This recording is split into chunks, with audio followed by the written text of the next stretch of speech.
Alors, nos intervenants qui nous font l'honneur d'être présents, je cite monsieur le professeur Jean Dubois de Gaudusson, professeur de droit constitutionnel, membre de l'Académie des sciences outre-mer. Merci beaucoup de votre présence. Madame Françoise Mendy-Lascaux, chef d'entreprise, conseillère municipale de Franconville. Merci également de votre présence. Et monsieur Pierre Mourleva, directeur de Master A dans ces locaux à l'HEIP, ancien ministre conseiller pour les affaires économiques au MAE et qui nous fait aussi l'honneur d'être présent. Merci à tous les trois d'avoir accepté d'animer ces débats. Et je vais peut-être commencer par la première question. On nous parle de démocratie, c'est le premier de nos thèmes. Alors, qu'est-ce qu'on peut peut-être dire de ce qui manque encore dans ce développement démocratique de l'Afrique? Est-ce qu'on peut peut-être introduire ce propos avec les questions qui sont actuelles et qui se posent pour le moment? Je propose notamment monsieur le professeur d'introduire. Euh, Merci, je ne suis pas sûr de dire grand-chose là-dessus parce que j'ai entendu un certain nombre de propos depuis ce matin. On ne doit pas parler aux gens d'Afrique, on ne doit pas parler de mimétisme. D'ailleurs, je le critique très vertement dans toutes mes publications. Je voudrais simplement rendre hommage à un de mes amis, Pascal Chéniaud, que j'ai bien connu. Nous sommes connus ici et là et ailleurs, et qui a un lien, vous le savez, très très étroit avec le CEDG, puisque c'est lui qui l'avait créé. Voilà, alors on continue chacun dans sa voie. Oui, le thème, je ne sais pas, excusez-moi, le thème Afrique, Europe et France, deux points, réalisation d'aujourd'hui, virgule, promesse de demain. C'est déjà pas mal, et vous voyez l'ampleur du sujet. On est encore jusqu'à minuit. Mais ensuite, dessous, il y a écrit à l'épreuve de la politique, démocratie avec un S, société avec un S et développement. Je crois qu'il faut. Merci, heureusement que vous êtes là pour le dire. Donc, il faut effectivement choisir. Et personnellement, je m'avais indiqué, j'avais choisi, si vous voulez, démocratie. Mais le risque ici, et vous l'avez poussé dans ce sens-là, c'est-à-dire dans la Bible, le risque, c'est de dire, ben voilà ce qu'il faudrait faire pour qu'il y ait la démocratie. Oh, en Afrique, si j'ai bien compris. Eh bien, ce ne sera pas, si vous voulez, mon propos du tout. Mon propos est de dire, il y a la démocratie, une valeur démocratique, qui est historique d'ailleurs, mais qui aujourd'hui, et c'est le présent, connaît une crise. Et ce que je voudrais, si vous voulez, c'est examiner la crise démocratique. Mais pas simplement en Afrique, c'est trop facile. C'est imprudent et c'est faux. C'est la crise démocratique en Afrique au pluriel, en France, puisqu'il y a écrit France. Je n'ai pas dit encore au pluriel parce qu'on n'aime pas beaucoup le pluralisme juridique et institutionnel, mais on pourrait en parler, de l'autre côté de l'Atlantique, par exemple. Et puis, l'Europe, avec tous les S que vous pouvez imaginer. C'est, si vous voulez, mon postulat. Je ne suis pas prudent, universitairement, je ne dirais pas tout cela, mais je crois qu'il faut aller dans ce sens-là et pouvoir ensuite en discuter. Alors, je ne vais pas définir la démocratie par conséquent.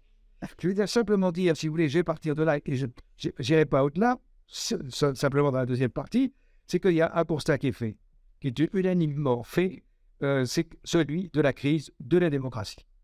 Ce n'est pas nouveau, la crise de la démocratie, mais quand vous lisez une littérature tout à fait abondante, encore le dernier numéro de l'Iris porte là-dessus, le dernier numéro des cahiers français porte là-dessus, les crises de la démocratie.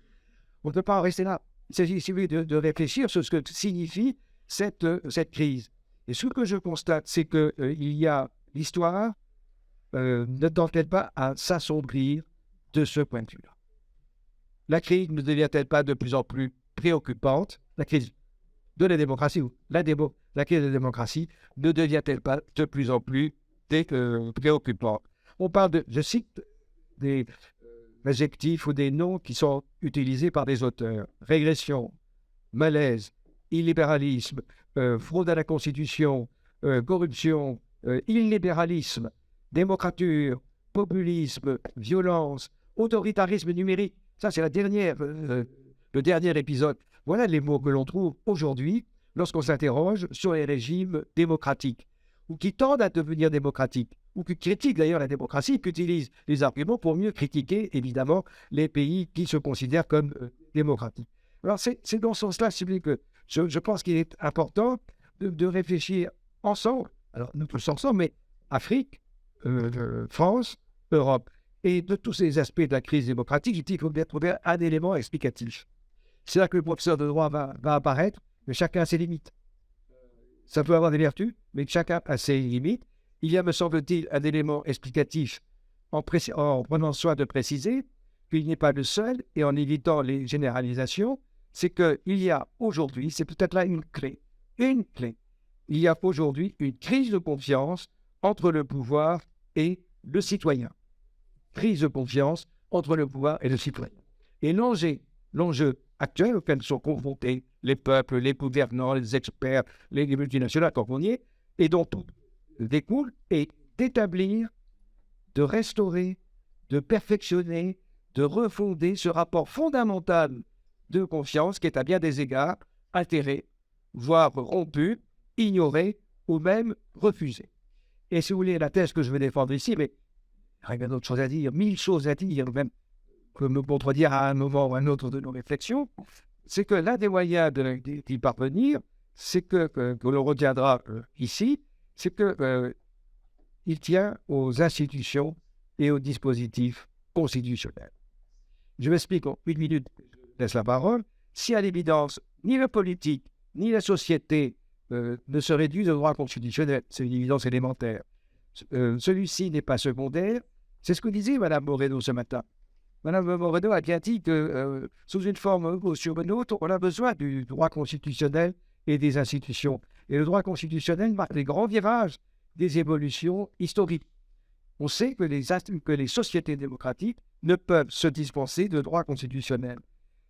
Ce qui n'empêche pas, ça c'est le contrepoint, il faut l'avoir en permanence présent à l'esprit, ce qui n'empêche pas que ce droit constitutionnel, ces institutions, sont utilisées, peut-être de plus en plus aujourd'hui, sont utilisées à des fins stratégiques, à des fins autres que démocratiques, par exemple autoritaires. Je veux dire, par exemple, autoritaire, il y a un néo-autoritarisme qui se part des éléments démocratiques, des apparences démocratiques, pour mieux asseoir son autorité et considérer qu'ils ont un avantage comparatif, ces régimes, en ce qui concerne le développement économique. C'est un problème. Mais quand on parle de démocratie et de développement économique, il faut savoir chaque fois ce que l'on veut dire par démocratie. Est-ce que c'est apparence de démocratie ou c'est peut-être un élément de démocratie? Et je pense qu'il y a une réflexion, si vous voulez, à conduire sur ces institutions, sur ce droit constitutionnel. Et je vous proposais tout à l'heure 3 défis. Il y a 3 défis, si vous voulez, auxquels sont confrontés aujourd'hui la France, l'Afrique et l'Europe. Ça, je regarde pour la deuxième partie. Merci pour cette introduction, ces épisodes que nous vivre ensemble. Je passe tout de suite la parole à notre intervenant, peut-être pour rebondir un petit peu. Alors, je suis constitutionnaliste moi-même, donc j'ai toujours l'impression qu'on a besoin du droit constitutionnel, mais peut-être pour nous parler aussi un petit peu de cette crise de l'autoritarisme, de cette crise de la démocratie en Afrique. Comment est-ce qu'on peut illustrer ça et comment est-ce qu'on peut peut-être aussi en sortir? Alors moi, je me sens un peu toute petite avec les autres intervenants. Alors, je m'appelle Françoise Mendilasco, je suis conseillère municipale dans le Val d'Oise, dans le 95, dans la ville de Cranconville. On a parlé de crise, de démocratie. Il y en a une, on le voit juste au niveau du taux d'abstention qu'on a eu aux européennes, aux présidentielles. Et par rapport en parallèle à l'Afrique, moi je dirais que je ne peux parler que de ce que je connais, c'est-à-dire le Sénégal. Il faut que ça passe aussi par la femme. On a mis tardivement les femmes dedans. On a quand même maintenant, je crois, un peu plus de la moitié de l'Assemblée, un peu moins quand même, 43%, voilà, de l'Assemblée nationale au Sénégal, il y a des femmes. Sauf que ces femmes, il leur manque une chose, c'est une formation. Et c'est ce qui nous manque et je pense que ça en fait partie. Je pense que c'est quelque chose qui fait partie qui ressort de cette crise aussi, cette formation politique. Parce que dès qu'on parle de politique, tout de suite, on a certains préjugés, on n'a plus confiance. Il y a un manque de confiance. On en a parlé du point fort de l'Afrique, c'était la jeunesse. Mais si la jeunesse, on ne l'intéresse pas aussi à la politique, il va y avoir, les mauvaises habitudes vont rester. Donc, on a de la chance d'avoir comme ici des formations je ne sais pas ce que vont devenir les étudiants ici. Peut-être qu'on va les retrouver plus tard en Afrique et eux vont pouvoir avoir un mix. C'est ce que je souhaite en tout cas. Voilà. Moi, j'ai pu apporter un peu de mon expérience à certaines femmes politiques là-bas. C'est ce que j'aime, c'est c'est aussi ce partage d'expérience. Donc, n'hésitez pas à aller interpeller les personnes, n'hésitez vraiment pas pour comprendre aussi. Et il faut absolument communiquer par rapport à cela. On n'a pas une grosse communication. On n'a pas une grosse communication même sur le terrain. J'ai connu une femme qui avait été drivée par un homme politique pour la ville de Pékin. Elle a réussi à gagner 2 sièges. Et maintenant, il continue à la coacher. Mais c'est un cas. Vous voyez ce que je veux dire? C'est un cas. On n'a pas comment dire, c'est que du réseau. D'abord, il en faut partout les étudiants que vous êtes là. Faites votre réseau dès que c'est possible. Rencontrez les gens. Prenez les numéros de téléphone, les numéros de mail, tout. Prenez tout. C'est vraiment quelque chose qui est très important. Prenez tout. Parce que moi, j'ai des personnes que je peux contacter 10 ans plus tard au Sénégal. J'en reviens là. J'ai passé 2 mois et demi où j'ai interviewé des femmes entrepreneurs. Sauf que ces femmes entrepreneurs, elles n'avaient pas pensé qu'elles pouvaient être aussi aidées du côté politique. Et ça, c'est important. De se dire, OK, je peux consulter un député, je peux consulter même une conseillère. Elle n'est pas mère mais elle est conseillère. Mais elle a aussi un réseau. On a ce côté de communication et de transfert d'expérience qui est très important, qu'on n'a plus. Et c'est pour ça que je me suis dit que j'allais faire un reportage par rapport aux facs politiques aussi, parce qu'il faut ce transfert, ce partage d'expérience qui va pouvoir aider, je l'espère. Mais on en a besoin parce que tout ça aussi, ça fait partie, enfin, voilà. Mais on a besoin de cadres. Et c'est ça qui peut... et on a besoin de passer par le politique. Voilà. Alors, j'allais passer la parole.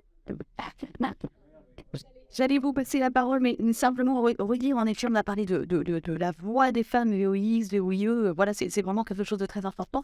Et peut-être rebondir aussi sur cette question des libertés. Alors, on viendra évidemment plus en détail, mais c'est vrai que ça pose cette question, quel est le positionnement un petit peu qu'on a par rapport à Centrafrique? Est-ce que c'est pas la question clé on a posé même d'ailleurs tout à l'heure quand on parlait d'économie, la question des libertés peut-être sur lesquelles on pourrait Merci beaucoup et bonjour à toutes et à tous. Alors, sur la question des libertés, je voudrais aussi faire le lien dans le cadre du sujet entre liberté, société civile et développement économique, en prenant l'exemple d'un pays que j'aime beaucoup. J'ai travaillé pendant 3 ans, l'Algérie, que je ne prétends pas connaître très bien. Je pense que dans la salle, d'autres connaissent l'Algérie beaucoup mieux que moi. Mais pour lancer le débat, je voudrais vous donner quelques éléments d'expérience et de réflexion sur les libertés et puis sur ce lien entre les 3 thèmes de notre table ronde. Alors, et encore une fois, avec beaucoup de modestie, je ne prétends pas avoir un niveau de connaissance suffisant pour être expert. Je ne suis pas du tout expert, mais je voudrais vous transmettre juste une expérience. Alors, première chose qui est très frappante pour un Français, surtout un diplomate français qui est en poste en Algérie, c'est qu'on a l'impression que les structures politiques, que l'expression que les structures démocratiques sont totalement similaires à la France. En fait, l'organisation des ministères est aussi structurée avec les mêmes directions d'administration centrale, les mêmes bureaux, la même structure qu'un ministère français. D'ailleurs, même la rédaction d'une note pour le ministre, on a l'impression que les étudiants sont passés par HEIP, qu'ils ont appris à HEIP comment préparer une note pour les ministres, que c'est le même plan, la même structure. Dans beaucoup de ministères, c'est encore en français, et avec exactement le même travail sur la forme que celui que nous avons en France. Et ça, je l'ai vu aussi bien au ministère des Finances qu'au ministère de l'Énergie, qu'à la Sonatrach, etc. Les institutions ont la même rigueur qu'en France, 2 chambres qui contrôlent le gouvernement, un pouvoir judiciaire de l'ordre du judiciaire privé, un pouvoir judiciaire public de l'ordre public. Les préfectures sont organisées exactement de la même manière. Donc on a toute une architecture démocratique et institutionnelle qui est très très proche de la nôtre, au point qu'on peut mener, il y a même une école nationale d'administration sur un modèle français, au point qu'on peut mener des programmes de coopération entre institutions qui paraissent très faciles à conduire, puisqu'ils sont conduits avec des institutions qui ressemblent aux nôtres. Les corps et les grades dans la fonction publique, par exemple, sont très proches des corps et des grades français, ce qui fait qu'il est possible de faire des programmes de coopération extrêmement facilement. Et pourtant, par ailleurs, la société civile, elle est foisonnante. Elle est foisonnante depuis le printemps arabe, puis depuis une deuxième vague, celle du Irak, donc le grand mouvement d'affirmation de la jeunesse en 2019. Donc, il y a des associations, des ONG, des mouvements dans tous les domaines, un foisonnement littéraire, artistique, un foisonnement dans les médias également. Donc, une société civile qui est totalement rayonnante, extrêmement vibrante, et qui fait la richesse du paysage algérien pour un diplomate qui cherche à mieux comprendre le pays et à rencontrer différents acteurs. Et pourtant, tout est différent. On ne s'en rend pas forcément compte tout de suite, on s'en rend compte au bout de quelques mois. Tout est fondamentalement différent. Alors en fait, qu'est-ce qui se passe? Mon interprétation, et encore une fois, je vais le faire de façon extrêmement modeste, c'est qu'il y a le pouvoir réel, mais il y a aussi un pouvoir très important derrière le pouvoir réel et qu'on ne voit pas forcément. Alors, certains, vous savez, évoquent beaucoup le concept d'État profond, c'est un concept qui se prête à polémique, je ne voudrais pas le reprendre à mon compte, mais le pouvoir réel n'est pas forcément le pouvoir qui apparaît au premier regard. Par ailleurs, dans les forces de la société civile, que ce soit les partis politiques, les syndicats, les associations, qui font l'objet de libertés constitutionnelles garanties dans tous les domaines, le droit syndical, le droit d'opinion, le droit d'expression, etc. On arrive à certains moments à un tel degré d'éclatement en petits partis, en petites ONG, en petites institutions, qui inévitablement sont en rivalité les uns avec les autres, qu'on a l'impression qu'il y a neutralisation d'ensemble. Est-ce que c'est voulu? Est-ce que c'est organisé? Est-ce que ça ne l'est pas? En tout cas, on a ce phénomène de risque de dislocation de la société civile par éclatement. Par ailleurs, ce qui m'a frappé pendant mon séjour, j'ai rencontré des personnalités que j'ai beaucoup admirées, qui étaient des universitaires devenus ministres dans les années 2000 pour conduire les grandes réformes économiques de l'Algérie. Et l'Algérie, c'est un pays qui a des ressources, grâce au gaz et au pétrole notamment, des ressources extraordinairement importantes qui pourraient aujourd'hui être une très grande puissance émergente et qui malheureusement ne l'est pas en dépit de sa capacité à l'être. Et ces grands économistes, Abdelatif Benachnou, qui était ministre des Finances pendant mon séjour et dont j'étais proche, Hamid Temar, qui était ministre de l'Investissement et du Plan, d'autres encore, au bout de très peu de temps, après avoir dirigé des grands ministères, ces personnalités ont décidé de revenir vers l'université, de sortir complètement de la... Et c'était parmi ceux qui avaient la plus grande capacité à conduire des réformes, comme si le retour dans la société civile était une sorte de refuge pour éviter tous les problèmes politiques qu'ils pouvaient rencontrer. Et par ailleurs, les mouvements de révolte, notamment le mouvement du Irak, le mouvement des jeunes qui se sont révoltés à partir de 2019, mon interprétation était que l'un des objectifs de ce mouvement était uniquement le dégagisme des élites en place et que dégagisme sans projet alternatif conduisait finalement à rien et n'a peut-être conduit à rien. Alors de ce fait, ça me conduit à deux questions qui peuvent être intéressantes pour notre débat. Est-ce qu'il y a aujourd'hui ouverture politique, puisque les dernières élections législatives ont été considérées par tous les experts comme des élections bien conduites, honnêtes, transparentes, etc. Est-ce que l'ouverture politique de l'Algérie va être un déclencheur fondamental de la réforme économique? Qu'est-ce que c'est que la réforme économique qui n'a pas suffisamment lieu en Algérie? C'est construire plus d'infrastructures, c'est ouvrir l'économie aux capitaux étrangers, c'est surtout libérer l'énergie des investisseurs étrangers. Moi, ce qui m'a beaucoup frappé dans mon séjour, en fait, c'est que l'Algérie a un potentiel, l'Algérie a des énergies qui devraient en faire une grande puissance économique, mais ces énergies sont sous contrainte.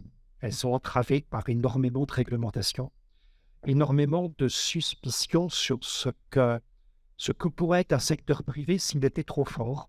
Et donc, on a l'impression parfois, mais encore une fois, c'est un regard extérieur, qu'une entreprise privée qui devient très importante, elle est parfois considérée comme un danger.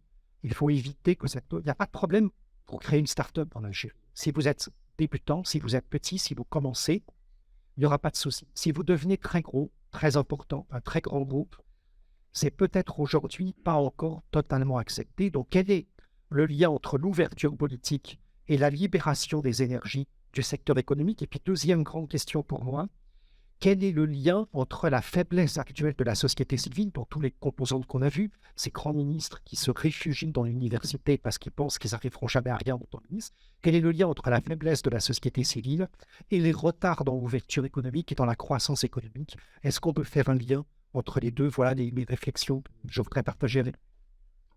Qui sont très riches, merci beaucoup, puisque ça permet encore de rajouter. Oui, déjà très, très, très intéressant.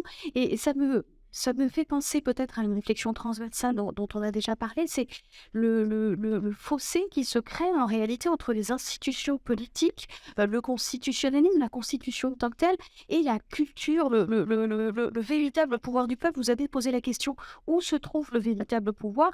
Et j'ai tout de suite pensé à vos défis dont vous nous avez parlé, monsieur le professeur. Donc peut-être que vous allez pouvoir nous dire quels sont-ils, et qu'ensuite on trouvera la réponse aux deux questions qui ont été posées tout à l'heure. On ne trouvera peut-être pas des réponses, mais au moins posons les problèmes, c'est le début de la réponse, hein, vous savez bien. Et je pense que ce que nous disons ici, on peut développer les uns et les autres un peu plus tard. Ça a été dit par un directeur général et j'opine vraiment, hein, parce qu'on ne fait que survoler, surfer et encore on nous trouve. Ce que je voudrais simplement dire ici, c'est qu'on se posait la question, effectivement, on rejoint tout à fait, comment faire pour qu'on retrouve cette confiance? J'ai dit confiance, mais on peut trouver d'autres mots. Il y a perte de confiance, mais pas simplement en Afrique. Hein, je regarde là-dessus. Regardez ce qui se passe en France, regardez ce qui se passe dans un certain nombre de pays européens. Puis je ne franchis pas l'Atlantique, mais on pourrait, si vous voulez, allègrement franchir l'Atlantique. J'ai 3 défis, si vous voulez. Quand on discute de ces questions, j'étais membre d'une cour constitutionnelle en Afrique, au Comores, présidé l'Agence universelle de la francophonie.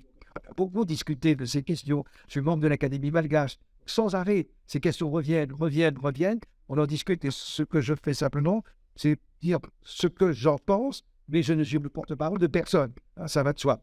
Mais il y a 3 défis, je crois, sur lesquels on travaille. Et il y a déjà des expériences, des modifications lorsqu'on parle de dispositifs institutionnels et constitutionnels. Le premier défi, c'est le défi du peuple. C'est le défi du peuple, c'est-à-dire qu'il s'agit finalement de mettre ou remettre, ça dépend des cas, les citoyens au cœur de la décision, politique, au cœur de la décision publique. On s'aperçoit, si vous voulez, que dans la démocratie politique historique est représentative et elle a progressé au détriment de la participation des individus et de l'association effective du peuple aux délibérations de la situation, aux délibérations et à la décision. Et là, on voit de nouveaux mécanismes. Vous y réfléchissez, alors je pourrais en citer en France, en Afrique et ailleurs. Ce sont les budgets participatifs.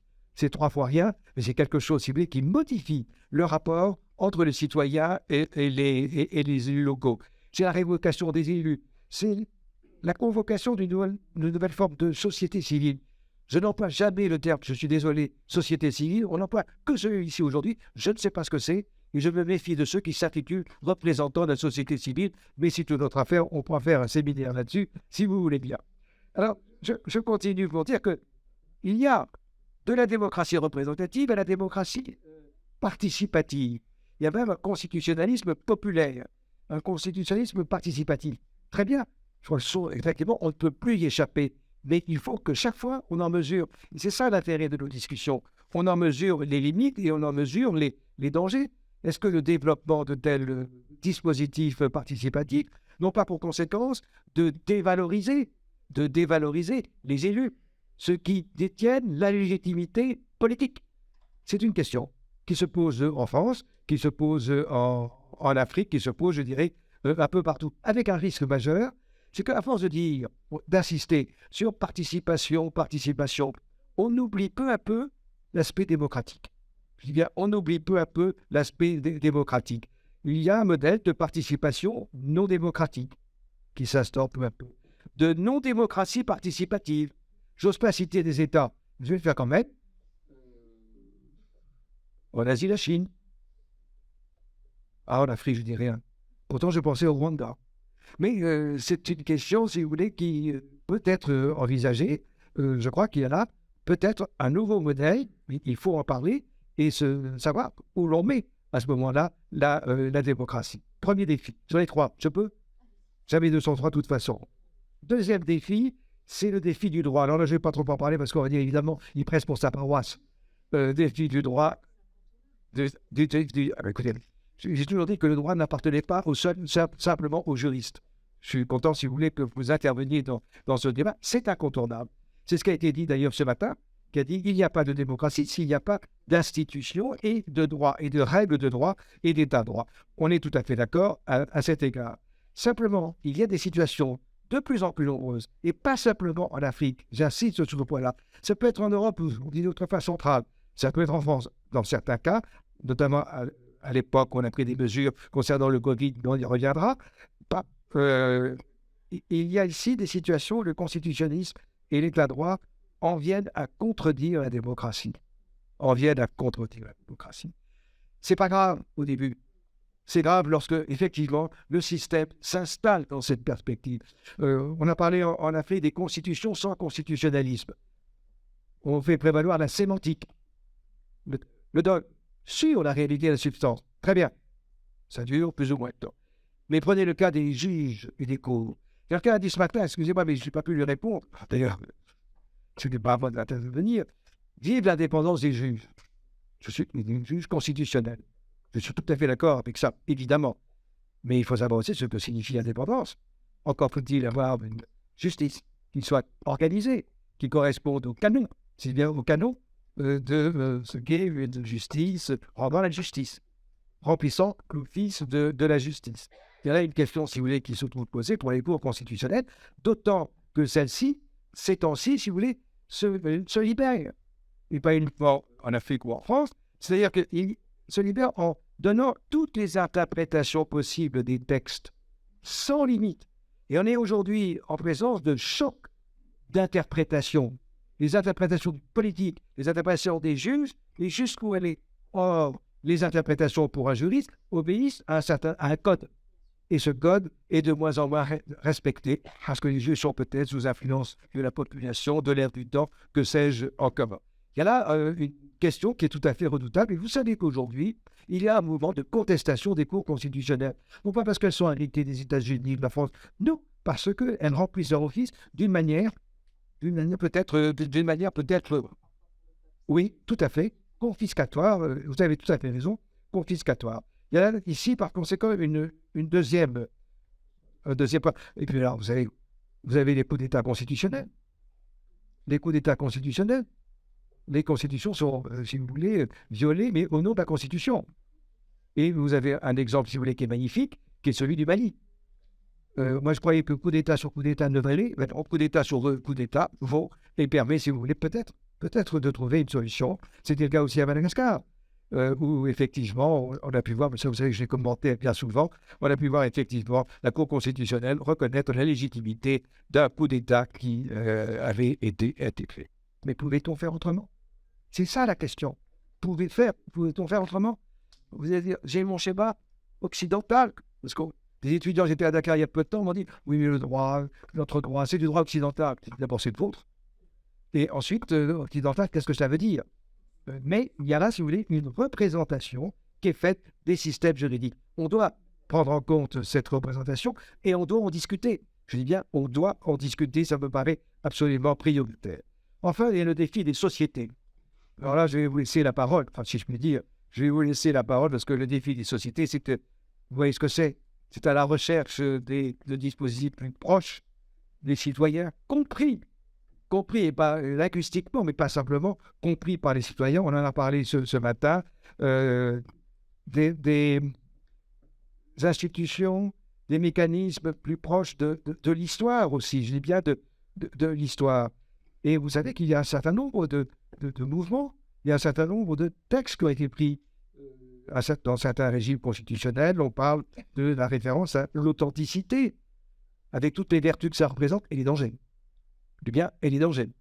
Authenticité, vous savez bien aussi qu'on travaille beaucoup, un peu partout dans le monde, pas tellement en France, sur des droits constitutionnels qui sont recherchés, qui sont endogènes, identitaires, décolonisés, décoloniaux. Et là, il y a effectivement un débat. Ce ne sont pas des mots neutres. Il y a débat dans les commissions constitutionnelles, il y a débat dans les campagnes ou dans les branches ce que vous voulez, campagne périgourdine, je suis périgourdin, ou dans la brousse, il y a des débats sur ces questions-là. C'est-à-dire bâtir sur d'autres fondements que le constitutionnalisme qui règne depuis 400 ans, sur d'autres références historiques précoloniales et tirer des modèles tirés des profondeurs des sociétés. Mais moi, je ne sais pas, c'est ça mon problème, mais c'est pour ça qu'on en discute. Qu'est-ce que veut dire des modèles tirés des profondeurs des sociétés? On demande un effort de créativité démocratique, mais que signifie-t-elle? C'est une des questions, si vous voulez, qu'on est amené à poser. Et ma question systématiquement, celle-ci, si je suis venu ici, c'est pour entendre vos réponses, vos débuts de réponse, on va en reparler un peu plus tard. Lorsque l'on dit cela, il faut d'autres constitutionnalismes, un constitutionnalisme plus identitaire, plus adapté. Qu'est-ce que ça signifie concrètement? Qu'est-ce que ça signifie sur le terrain? On me dit, c'est très facile, il suffit de faire comme au Mali, on a fait la décentralisation à outrance. Mais si vous ne pouvez pas régir un peuple, une nation, avec nécessité de développement, uniquement à partir de petites unités, à partir des fourgonnoules. C'est très bien de quoi je parle, à partir des fourgonnoules. Je suis très amoureux des fourgonnoules. C'est déjà une bonne chose lorsque j'étais professeur à Madagascar. Mais c'est une des questions qui se trouve effectivement posée ici, je dis bien. Comment traduire en termes de gouvernance, c'est de cela dont il s'agit. Et moi je dis gouvernance démocratique. Si on veut faire autre chose, comme en Chine, c'est autre chose. Ça, je peux donner le modèle chinois un peu plus développé, mais c'est pas l'objet. Il y en a, par conséquent, ici, la prise de conscience des uns et des autres, et de nous les premiers, c'est que l'on remet en cause, ici, effectivement, quelquefois des dogmes, des principes. Il faut en discuter. On avait piloté dans Afrique, et je termine, dans Afrique contemporaine, un numéro sur le constitutionnalisme sans tabou. C'est moi qui le pilotais. Afrique contemporaine qu'il faut relire, parce qu'on a changé, si vous voulez, le format. Et ça, c'est une mine d'informations. Publicité interdite, excusez-moi. Pour dire simplement que le constitutionnalisme sans tabou, ce sont des questions, si vous voulez, qui doivent être posées, même si elles remettent en cause et les valeurs, les miennes, et les valeurs de celui à qui je parle, et les valeurs de celui qui me parle. Il va de soi, si vous voulez, que ces analyses se font dans les deux sens. Vous pouvez m'apporter le numéro, s'il vous plaît? C'était pas prévu. Vous avez raison. Il faut le mettre en valeur. L'ouvrage a été brandi donc dans le public et voilà, la publicité interdite, mais voilà, c'est pour l'intérêt général. Merci, professeur, pour ces 3 défis qui, on l'aura compris, sont très larges. Et je pense que peut-être pour animer la suite de nos débats, de toute façon, je vais être obligée de céder la place, mais peut-être ouvrir pour nos 2 prochains intervenants une question sur ce 3e défi dont vous avez parlé, qui est le défi des sociétés finalement, et peut-être que c'est sur ça que c'est encore plus intéressant qu'on termine, je pense, cette réflexion. Je vous laisse la parole à tous les deux. Je vous remercie de l'intérêt de nos échanges et merci à tous. Merci de nous avoir modérés avec modération. Maintenant, je poserais qu'une seule question. Est-ce qu'il ne serait pas, ça peut choquer peut-être, mais à un moment donné, de demander vraiment à la société ce qu'elle souhaite comme forme de gouvernance? Est-ce que la société d'un pays souhaiterait une gouvernance où, voilà, tout remettre à plat? Est-ce qu'on va oser un jour ça? Je ne sais rien. Est-ce qu'on lui permet? Justement, pas de doute. C'est vrai, mais comment? Alors, dans certains pays, la constitution, notamment en Amérique, ce sont les membres des différentes ethnies et tribus qui participent au processus constituant, chacun dans sa langue. Je dis bien chacun dans sa langue, pour que le texte qui soit le plus près possible de la composition. Donc, c'est une modalité. Alors, je voudrais aussi, pour le débat, poser une question. Dans quelle mesure, en reprenant l'exemple de l'Algérie, dans quelle mesure la richesse pétrolière et gazière, pour un pays qui a une grande puissance pétrolière et gazière comme l'Algérie, mais il y en a d'autres en même, dans quelle mesure est-elle utilisée pour le bien-être social des populations et se faire déclaration utilisée pourquoi? Moi, ce qui me frappe en Algérie, c'est qu'il y a un système social qui est extrêmement structuré, avec une sécurité sociale très protectrice en termes d'assurance santé, d'assurance maladie et d'assurance retraite, qu'il y a donc toute une volonté de redistribuer la richesse pétrolière, politique de logement social également très, très important. Et en même temps, il y a une sorte de plus ou moins conscience de rétention de cette richesse dans l'État qui fait qu'il est maintenu de façon artificielle un niveau de salaire dans le secteur public qui est extrêmement bas et qui explique en particulier que dans la fonction publique hospitalière, en tant que médecin julien, donc un rêve, c'est de partir et qu'on les retrouve beaucoup dans les hôpitaux français.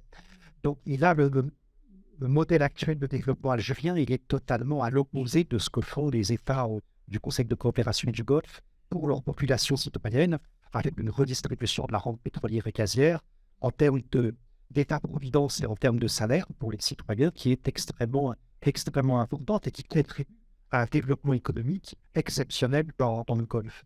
Donc, est-ce qu'il n'y a pas une réflexion à mener sur le fait de la nécessité de revisiter la gestion de la rente pétrolière et gazière, sinon il n'y aura pas de progrès.